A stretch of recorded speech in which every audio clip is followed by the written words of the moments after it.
Hey guys, Coach Connor here. I'm going to make a quick video here to show you guys how to do a kettlebell deadlift, give some tips and tricks for it. So, setup for it's real simple. I have my clients step with their feet lining up the inside of their foot, kind of with the handle of the kettlebell. You can go a little bit farther forward, but generally speaking, that's about where you want to be. So I'm going to step, kettlebell right in line with my feet, not going to be too far out forward.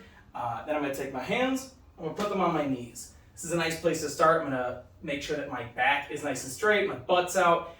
Now from this position, I'm going to do my best to keep my back nice and straight if I can, and I'm going to bend at the waist and come down and get the kettlebell. So I'm here, come down and get this kettlebell right here, okay? From here, I'm going to take a nice breath, brace my core, stand up with it, okay? Now from here, I'm going to re-brace my core and just do the same motion in reverse. So, back down, okay?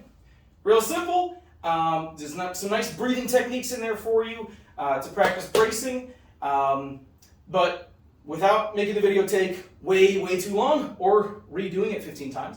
I'm just gonna talk about these easy things, simple things to try and stay away from. So, big ones are this. You just don't want to kind of be lazy with the movement, so you don't just want to just pick it up and put it back down. Generally speaking, it's really good practice to treat all your movements with respect, and move with intent is the phrase. So paying attention to what you're doing, staying in control, having as much control over the motion as you can. All super important tips for any lift. So intent, moving with a purpose. The next one is making sure that you're not being slouchy. So I'm not here picking up, putting back down.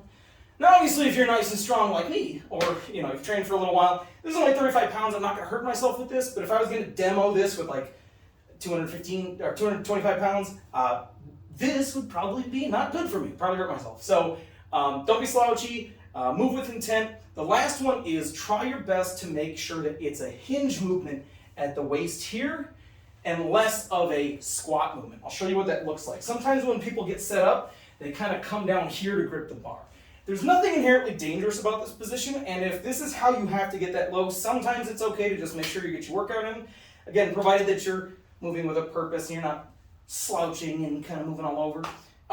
But practicing the movement itself is a really good thing. We want to try and practice this hinge movement where I'm bending more at the waist than I am at the knees, so kind of coming down here. I want to get in that position where I've got my hands on my knees. I want to be able to kind of hang out in this position here.